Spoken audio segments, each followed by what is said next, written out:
ఉన్నారు? నేను చాలా బాగున్నాను.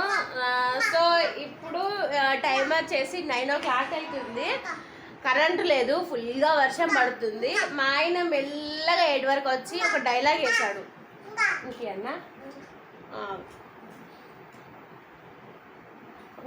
ఒక డైలాగ్ వేసాడు అన్నట్టు, తినేటందుకు ఏం లేదా అని. ఏం లేవే అన్న. మిర్చి లేయచ్చు కదా అన్నాడు. కరెంటు లేదు, నాకు లైటింగ్ లేదు, ఓన్లీ ఇందులో ఒక్కటే రూమ్లో ఇన్వర్టర్ వస్తుంది అన్నమాట. లైటింగ్ ఇందులో ఒక్క దాంట్లో చెయ్యవా అన్నాడు. నూనె లేదే అన్న. దానికి కూడా వెనక ముందు ఆలోచించి పాత నూనె కొత్త నూనె కలిపి ఏం లేదా అన్నాడు. ఏం లేదు కూడా అన్న. సో ఇప్పుడు ఇక నాకు అడిగాక బాధ అనిపించింది, పాపం ఎందుకులే అడిగిండు కదా అనేసి. సో ఇక అయితే ఉన్న నూనె లేని నూనె అంతా కలిపి ఇప్పుడు నేను మిర్చీలు చేసిస్తే 9 o'clock ఇప్పుడు అన్నం తింటున్నాను మిర్చీలు వేసుకొని. నీళ్ళు అయినప్పా కొంట నీళ్ళు ఆగవా చిచ్చి గబ్బు. ఇప్పుడు అన్నం తింటున్నాడు. ఇంకా వీళ్ళు అన్నం తినలేదు, వీళ్ళకి వేసి ఇచ్చాను, వీళ్ళు తింటున్నారు అన్నమాట. చీకట్లు 9 కరెంటు లేకపోయాడు. ఇప్పుడు నేను కరెంట్ లేదు, కావాలంటే చూడండి. ఇప్పుడు అలా లైట్ ఎక్కడిది, అష్యూరెన్స్ వెళ్ళాలో నీ సెల్లన్నా పట్టుకోను. వీళ్ళతో ఇట్లుంటుంది అన్నమాట. టైమింగు కరెంటింగు ఏం పాడు పద్యం ఏముండదు. 9 ఇప్పుడు నేను వేసిస్తే వాళ్ళు తింటున్నారు. చూడాలి, చూస్తూ ఉండండి. వస్తున్నా నేను వస్తాను.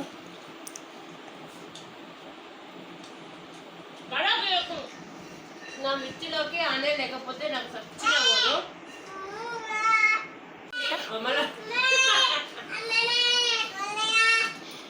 మళ్ళీ ఇంకోటి పెడతా. అది అయిపోయింది, ఇంకోటి పెట్టినా రన్నింగ్ కానీ మళ్ళీ ఫ్యూచర్ యూట్యూబర్ డాడీ మా వాడు ఈడు పిచ్చినోడు తింటున్నాడు. స్టార్టింగ్ నుంచి పెడతా, స్టార్టింగ్ నుంచి రానిరా. ఇంకొకరు పాగా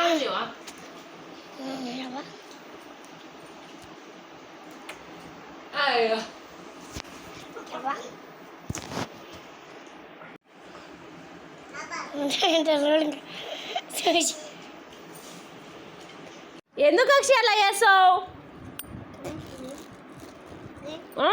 మిర్చల్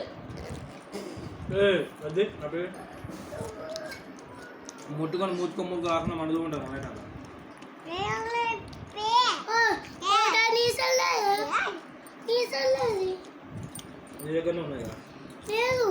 బెడ్ కొంచెం కూస్తున్నావు.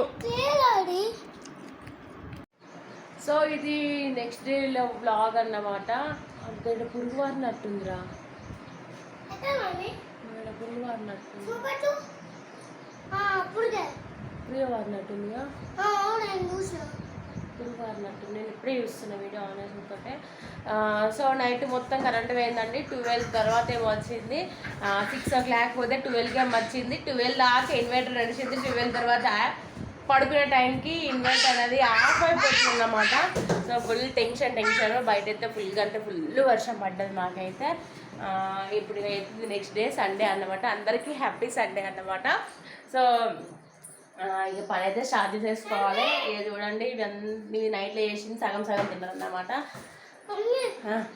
డాడ్ లంచ్ టైంకి ఇంటికి వస్తాడు. మా వాడికి లంచ్ టైం ఉండాలి, డాడ్ రావాలి. ఏం ఆయన కొట్టినా తిట్టినా ఏం చేసినా డాడ్ ఉంటే ఒక హ్యాపీనెస్. ఎందుకంటే నేను కొంచెం ఎక్కువ కొట్టినా కాబట్టి.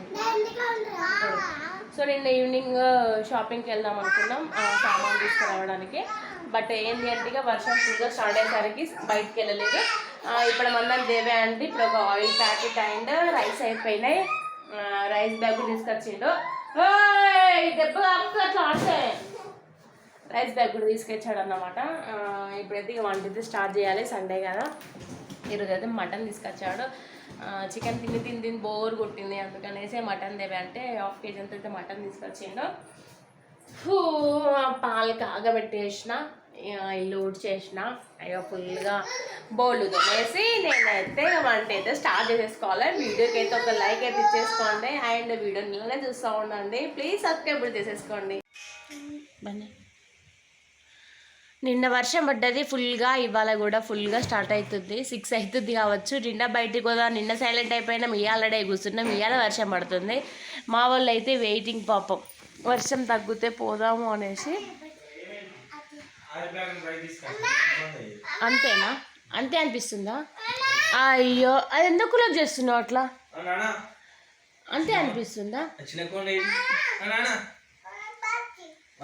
ఏం పడుతుంది? వచ్చేం పడుతుందా? ఫుల్ అంటే ఫుల్గా పడుతుంది. కరెంట్ పోయింది, 2 గంటలు అవుతుంది, ఇంకైతే రాలే. వర్షం అయితే ఫుల్గా పడుతుంది. సో పాలకూర పప్పు అయితే వండేస్తున్నాను. ఇది 3 డేస్ 4 డేస్ నుంచి నడుస్తుంది వీడియో. ఇది పోస్ట్ చేద్దామంటే టైం దొరకట్లేదు. యాక్చువల్గా టైం ఉండట్లేదు, పిల్లలతో అస్సలు అవ్వట్లేదు అన్నమాట. నిన్ననే కాక మొన్న సామాన్ తీసుకొచ్చాము. మొన్న తీసుకొచ్చాను 4 ఆయిల్ ప్యాకెట్స్ ఏమో. మామూలు అసలు సామాన్ తక్కువ కాస్ట్ ఎక్కువ అన్నట్టు అయిపోతుంది. ఏమంత సామాన్ తెలియదు, మళ్ళీ 3-4 వేల రూపాయలు అయిందండి.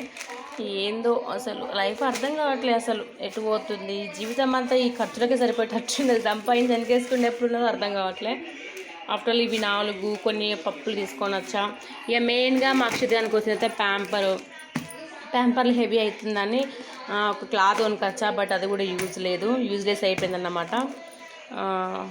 ఇట్లా ఉంది సిచ్యువేషన్. ఏందో అంతా గబా అనేసం అవి కొన్ని తీసుకొచ్చా. సామాన్ అంతా కొంచెం లోపల పెట్టేసా. సో ఇవాటి రెండింటికి 3,000 రూపాయలు అయినాయి. తీసుకున్న సామాన్ తక్కువ, రేట్లు ఎక్కువ అన్నట్టు అయిపోతుంది. ఇది 214 వస్తాయి. ఇవి దాదాపు మంత్లీ, ఇవి కాదు పెద్ద ప్యాకెట్స్ 3-2 ఓడుస్తున్నాయి. ఇవి పాలు బంద్ చేద్దామని ట్రై చేస్తున్నాం కానీ వీలు అవ్వట్లేదు. వాడు వంట పాలు అంటున్నాడు, అదే ఇబ్బంది. ఇప్పుడు ఈ ఆయిల్ ప్యాకెట్స్ అన్నైతే దింపేసి ఇలా పోసేస్తా. ఇది ఖాళీ క్యాన్, ఇది అయితే దింపి ఇలా పోస్తా.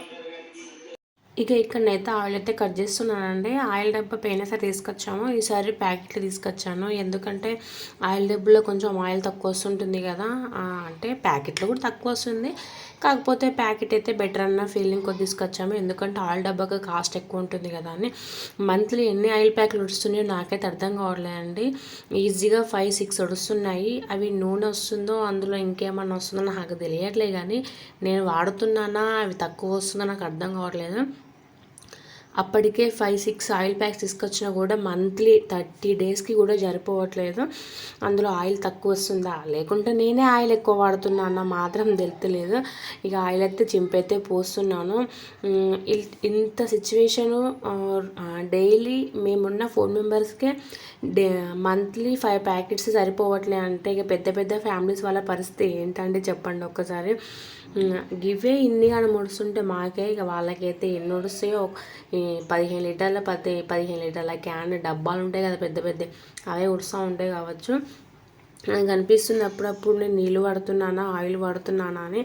ఎంత తక్కువ ఆయిల్ పోసినా కూర మీద మాత్రం ఆయిల్ రావట్లేదు, ఆయిల్ మాత్రం ముడిసిపోతుంది. ఈ ఆయిల్ ఎక్కడికి పోతుందో నాకు అర్థం కావట్లేదండి. ఇక ఇంతేలే, ఇక అదేంటిది అంటారు కదా సగటు జీవులు అంటే ఇంతేనేమో అండి. మిడిల్ క్లాస్ సిచ్యువేషన్ ఇంతే ఉంటుంది. ఒక ఆయిల్ ప్యాక్ రుడిసేసరికి అయ్యో ఒక ఆయిల్ ప్యాక్ రుడిచిపోయింది 1 వీక్లనే అన్నీ మెంటల్ టెన్షన్ వచ్చేస్తుంది. మళ్ళీ ఇద్దామంటే మళ్ళీ 120 రూపాయలు కావాలి కదా, అంతే ఉంటుందిలేండి. సో వీడియోస్ మాత్రం తప్పకుండా లైక్, షేర్, కామెంట్.